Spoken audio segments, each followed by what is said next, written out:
La fin de One Piece se profile et Oda, eh bien, il n'a pas le temps de prendre son temps. Il accélère même dans les SBS, où il donne des infos de plus en plus importantes, où il donne le passé de certains personnages, les pouvoirs de la petite voix Hancock, et même des infos sur les amiraux, ou même sur l'eau, étonnamment. Et oui, les SBS, c'est devenu une histoire à part entière, une histoire dans l'histoire, une histoire quasiment parallèle. Et bienvenue sur Rev Télé, les accords d'One Piece.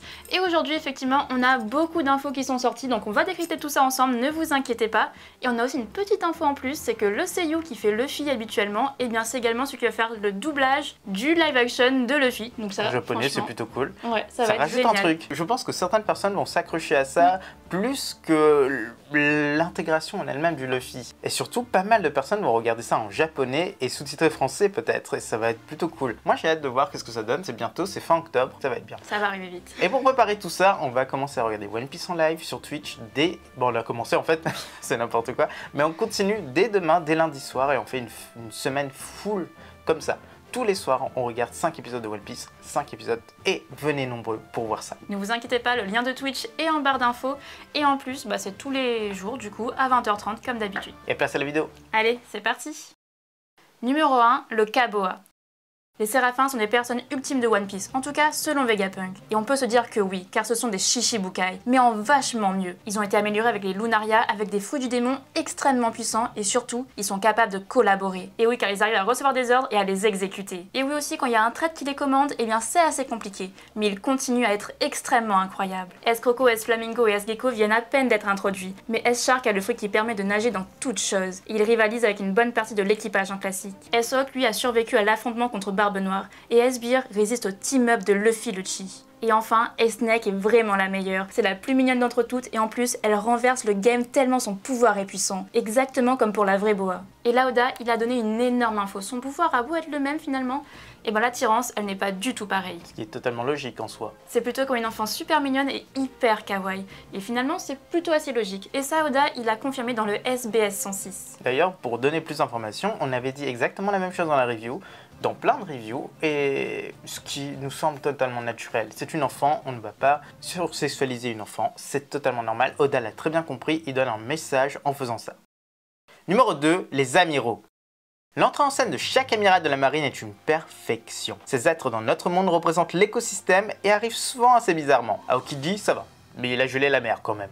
Kizaru sur un boulet de canon. C'est une référence au baron Munchausen qui est un personnage légendaire. Oh non, pas trop légendaire. En fait, c'est lui-même qui a créé sa légende. Mais c'est un personnage historique qui est digne des contes de fées. Akainu, lui, il détruit quand même un navire de civils sur Ohara, ce qui en soi n'est pas très sympathique. Et lors de la guerre au sommet, il utilise ses pouvoirs, le magma, pour détruire un iceberg volant. Et ouais, là, c'est là qu'on se rend compte que si on n'est pas fan de One Piece, si on regarde pas One Piece, on peut pas comprendre cette phrase et ça n'a juste aucun sens, l'alignement des mots que je viens de dire.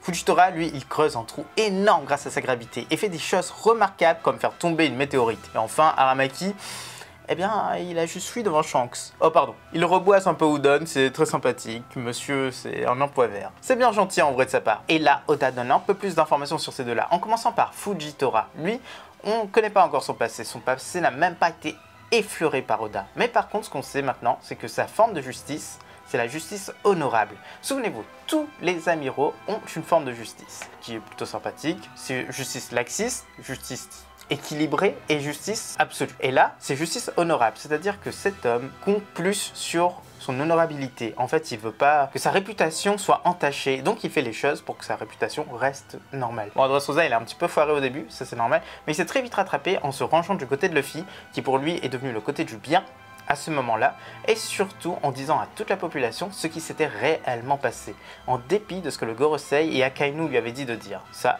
reste très sympathique. Et pour le coup, on trouve que ça correspond bien à ce personnage, et on pense même que dans la suite de One Piece, il va trahir son camp et il va rejoindre, non pas les pirates, mais une sorte de chose qui est plus morale, et il sera l'un des leaders de la prochaine génération. Pour Aramaki, finalement, c'est un peu plus compliqué. Pour lui, c'est la justice mortelle. Et ça, peu importe l'époque, ça reste très compliqué et sans faire polémique, les Nakama. Ça veut dire qu'il ne peut pas intervenir sans mettre fin à la vie d'un pirate ou de n'importe qui d'autre. C'est vraiment le mal incarné, ce mec-là. Bon, pour autant, il a pas tué Weble. Il a juste attrapé. Peut-être qu'il a une peau extrêmement résistante, un peu à la Kaido, et qu'il est du coup très difficile de le tuer. Oda a aussi révélé que le passé d'Aramaki est très complexe et surtout très triste. Ce qui, en soi, ne nous a pas trop effleuré, en fait, quand on a vu la première fois le visage du personnage, il avait l'air très confiant et surtout très confiant dans l'ordre du monde. Donc pour un homme qui a un passé triste, peut-être qu'il a grandi dans un endroit où il n'y avait pas de loi en fait, que c'était une île qui n'était pas assujettie au gouvernement mondial et donc ça lui a fait dire que l'ordre mondial doit être quelque chose qu'on doit absolument respecter. Voici cette histoire. Il fait référence à son tatouage, au suicide des amoureux de Shinagawa, le double suicide. Dans la culture japonaise et dans pas mal d'autres, c'est un acte romantique qui permet d'être lié à la mort, et à jamais surtout. Bon, on a rien prouvé jusqu'à là, donc faites pas ça. Et ici, on parle de rakugo, un type de théâtre traditionnel japonais. Pour faire un résumé assez bref, c'est l'histoire d'une péripatéticienne qui devient âgée. Elle gagne de moins en moins d'argent et les autres commencent à se moquer d'elle. Elle cumule même des dettes à cause des mauvais payeurs. Alors elle va essayer de se suicider, et pour ne pas le faire tout seul, pour ne pas être toute seule dans la mort, elle va essayer de convaincre un homme de le faire à ses côtés, qui semble être totalement d'accord, un certain Kenzo. Et un matin, ils se retrouveront au bord de cette fameuse rivière. Hélas, l'homme ne voudra pas sauter, il va changer d'avis, mais elle va le pousser par-dessus la falaise. Et au moment de sauter, la vieille au sommet va recevoir une information de la part d'un messager. Une forte somme d'argent est arrivée pour elle. Forcément, elle n'a plus envie de se suicider, la vieille. Donc, elle se dit « Oh, c'est pas si grave, le suicide c'est pas une solution. » Et elle s'en va. Bon, il faut aussi savoir que l'homme n'est pas mort, il va survivre et ira discuter avec son boss. L'histoire est très profonde, mais à savoir comment Oda va intégrer ça pour le passé d'Aramaki, ça c'est peut-être plus complexe. Et sachant aussi qu'il ne garde jamais les mythes tels quels, ou même les histoires. Il les modifie à l'extrême. Numéro 3, le protecteur de Vegapunk. Le passé de Sentomaru est aussi révélé dans ce SBS. On savait déjà que c'était le protecteur de Vegapunk et qu'il était très proche de Kizaru. Mais là par contre, rien n'est dit sur cette relation. Ouais, c'est assez bête. En fait, on essaie de parler de son passé, mais en aucun cas on parle de Kizaru. Moi je trouve ça assez dommage. C'est très triste. Oui, peut-être qu'après ce sera révélé dans un gros truc, mais ça nous étonnerait énormément. Ce sera sans doute un autre SBS par la suite. Mais par contre ici, on parle de son enfance, de comment il a rencontré Vegapunk. On sait maintenant que Sentomaru est né dans un village de bûcherons, mais on ne sait pas sur quelle mère. On sait juste qu'il est né fort, extrêmement fort, tellement que les autres l'ont totalement rejeté, il se faisait sans cesse moquer. Bon là, on va vous avouer que d'habitude, on ne se moque pas des personnes fortes, c'est assez bizarre. Ouais, c'est le risque de se prendre un gros coup de poing. Il faut croire que Sentomaru, il était fort, mais pacifiste. Mais gentil, ouais, très gentil. Ce qui est très bien, une alliance parfaite. En tout cas, Vegapunk a entendu parler de ce jeune homme, et il est parti voir de lui-même. Il a été très impressionné par les prouesses du jeune sumo. Il a donc décidé d'en faire son garde du corps. Mais nous on pense que c'était aussi pour une autre raison. Peut-être qu'il pensait que Sentomaru était un peu comme Kuma et qu'il aurait pu en faire un sujet d'étude, mais bon, ça reste à voir. Numéro 4, les petites infos en plus. Des infos ont été aussi données sur l'eau et ses pouvoirs. Des infos importantes? Non. Des infos sur comment marche un éveil? Pas vraiment non plus. Est-ce que c'est des informations utiles? Ça reste à voir parce que franchement la confusion elle est là. Mais ce sont des infos sur le nom de celle-ci. La Karum, ou Krum pour les intimes, est pour le coup expliquée. Et c'est uniquement une concaténation entre Knife et Room, ce qui permet de connecter son épée à une Room à distance et d'y opérer sans y être. Oda là je cite que si c'est confus c'est normal. Si ce mec l'a dit ça pour le truc qu'il a créé lui-même, on se pose pas mal de questions. Mais pour le coup, en vrai l'explication elle est assez simple. C'est juste qu'au lieu d'avoir la Room tout autour de lui, il détache de lui parce qu'on sait en fait qu'il est le centre de cette Room.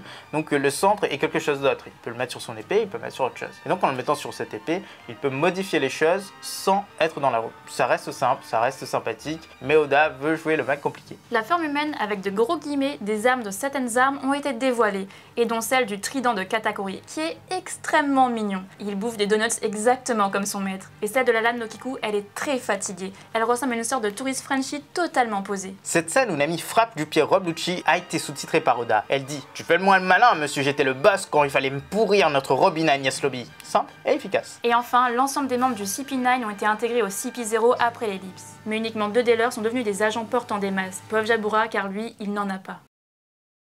Et voilà les Nakamas, c'est déjà la fin de cette vidéo. Elle était assez courte, mais il y avait pas mal d'informations très intéressantes. Bon, ça ne change pas l'histoire de One Piece, mais en soi, ça rajoute au mythe un peu de mythe. Nous, ça nous fait plaisir. Si vous l'avez aimé, n'hésitez pas à laisser le petit like, à laisser un commentaire et à vous abonner si ce n'est pas déjà fait. N'hésitez pas à regarder les vidéos qu'on a déjà fait, par exemple les what-if qui sont assez sympathiques. Il y a un what-if qui arrive mercredi prochain, il y a une grosse théorie qui arrive vendredi prochain et bientôt la pause Oda va se terminer. Donc on va reprendre les reviews, on va reprendre les reviews théories, ça va être assez sympathique. A bientôt les accros de One Piece.